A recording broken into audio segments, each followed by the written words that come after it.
Hello viewers, আসসালামু আলাইকুম। বিসমিল্লাহ অটো সার্ভিসিং সেন্টারে আপনাদেরকে স্বাগতম। তো আজকে আমরা 48 ভোল্ট পাউডার চার্জার কিভাবে রিপেয়ার করতে হয় এবং এটার প্রথম স্টেপ, ঠিক আছে, প্রথম স্টেপ বলতে আমি বোঝাতে যাচ্ছি। দেখেন, এখানে কিন্তু এসি সাইট এবং ডিসি সাইট আছে, দুইটা পার্ট আছে, ঠিক আছে। এই বড় বড় ক্যাপাসিটার থাকে, দেখেন এই যে ক্যাপাসিটার, হ্যাঁ। তারপর আপনার এই যে ব্রিজ রেকটিফায়ার,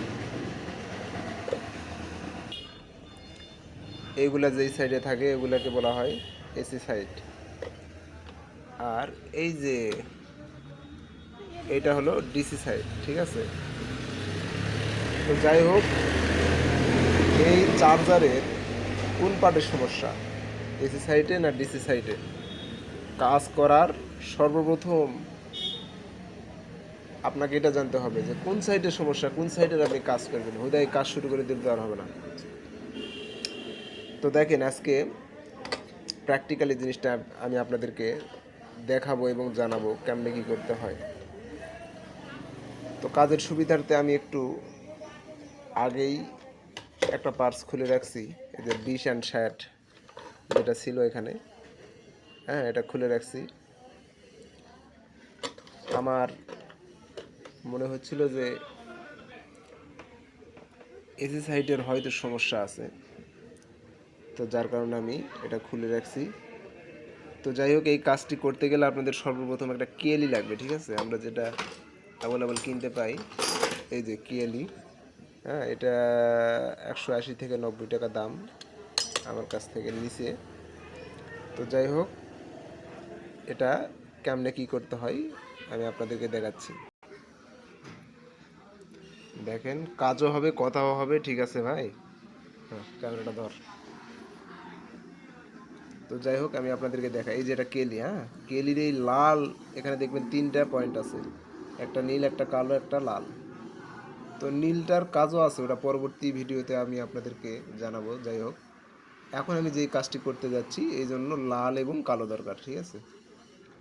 তো এই দুইটা পয়েন্ট কোন জায়গায় লাগালে আপনি বুঝতে পারবেন এসি সাইডের সমস্যা না ডিসি সাইডের সমস্যা। দেখেন,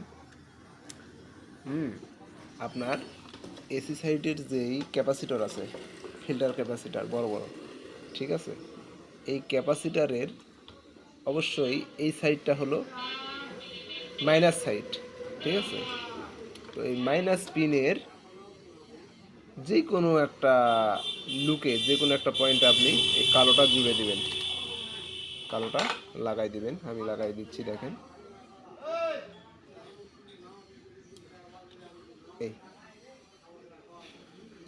সোল্ডারিং করে দিলাম।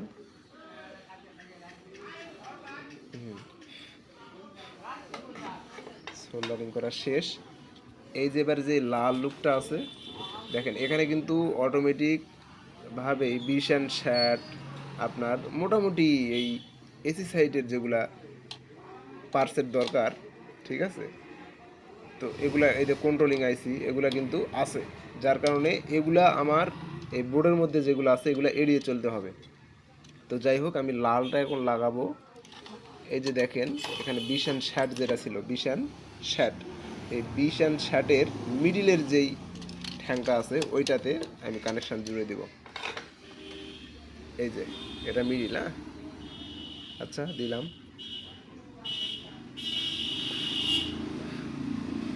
বাস, এবার কানেকশান দেওয়ার পালা। দেখেন,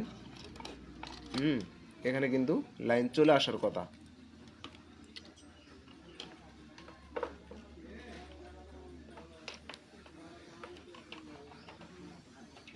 এই যে, ঠিক আছে, আমাদের ভোল্ট চলে আসছে,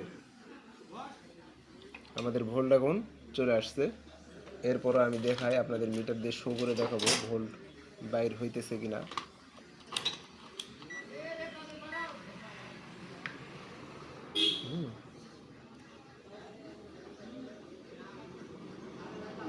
প্লাস প্লাসে, মাইনাস মাইনাসে ধরলাম।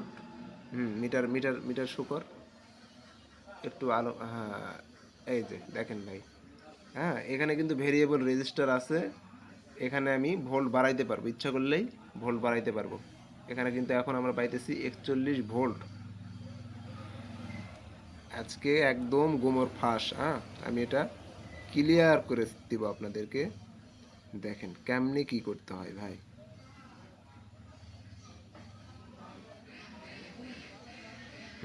দেখেন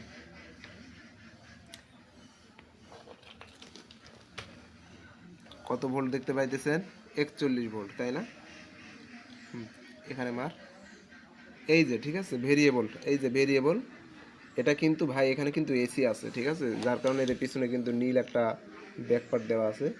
সাবধান, এই নীল ব্যাকপার্ট ছাড়া বা খুলে গেলে এটাকে হাত দেওয়া চলবে না, তাহলে কিন্তু শক লাগবে। এখানে আমি পাকালেই আমার ভোল্ট বেশি বাইর হবে, কম বাইর হবে অটোমেটিকলি। দেখেন, দেখেন এই যে আমার ভোল্ট কিন্তু বাড়তেছে। 48 ভোল্টের চার্জার আমি চাইলে পারে 60 ভোল্টও বানাইতে পারি। কি ম্যাজিক দেখেন, এই যে 70 আপ হয়ে গেছে। তো বেশি দেওয়া যাবে না, ঠিক আছে, আপনার যতটুকু দরকার। মানে এটা যেহেতু 48 ভোল্টের পাউডার ব্যাটারি, তো 48 ভোল্ট আপ, এই 52 রাখলেই চলতেছে, 50-52।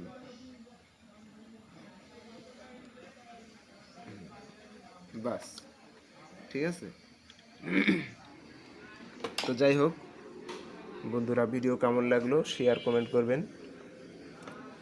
আর আমার এটা নতুন নতুন আইডি, এই চ্যানেলটাকে আপনারা সাবস্ক্রাইব করে আমার চ্যানেলটির সঙ্গে থাকার চেষ্টা করবেন, আর আমার জন্য দোয়া করবেন। আসসালামু আলাইকুম।